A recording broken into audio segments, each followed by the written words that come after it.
Meanderings of my mind, always wandering, always wondering. Be the rainbow. My friend and I were out working in the yard, most likely planting a tree, trimming bushes, or cutting something back. I can't quite remember now. It started to sprinkle a little, one of those late afternoon Florida rains. To the west, the sun was still shining brightly, as it often does with those pop-up Florida rains. It occurred to us that there should be a rainbow somewhere in the sky, so we started looking. We turned in circles, scanning the clouds, certain it had to be there. Then, all at once, I looked at my friend and the realization hit me. We couldn't see the rainbow because we were standing in it. "You know why we can't see the rainbow?" I asked her. She looked at me, puzzled. "Why?" "Because we are the rainbow," I said. Since that time, it has become our mantra always, be the rainbow. At the time, it was just something funny we said to each other in a wet, sunny yard. I didn't know yet how much that one little phrase would come to mean. I've always loved rainbows. I used to buy rainbow stickers and put them on my windows. One day, my second grader came home from school and said, "Don't do that." I asked her why. She said it meant I was a lesbian. I just looked at her and said, "Since when?" She told me that was what she learned from her friends at school. I said it does not mean that, but lo and behold, because of her strong conviction about the topic, I stopped displaying the rainbows on the windows.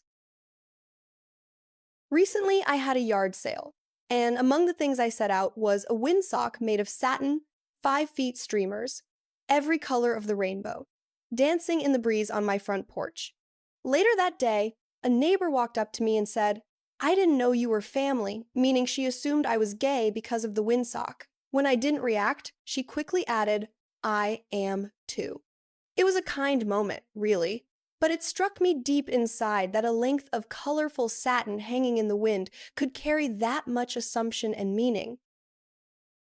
It made me wonder when exactly that shift happened. When a rainbow stopped being just a rainbow. When it stopped being simply the sun breaking through after rain, or a child's favorite colors, or a length of pretty satin hanging on a porch, and became something people read meaning into before they even asked. Maybe the assumptions don't matter as much as what's already true? The whole wide world is made up of rainbows. You can find them in the mountains. You can find rainbows in the tree trunks of trees, like this rainbow eucalyptus.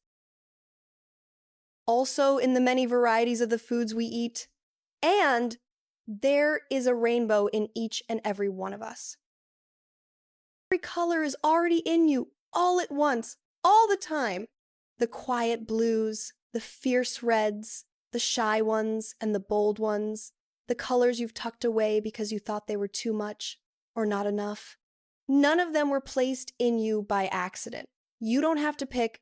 You just have to stop hiding the ones you think nobody wants to see. Let them rise to the light, the way they were always meant to. Just be the rainbow.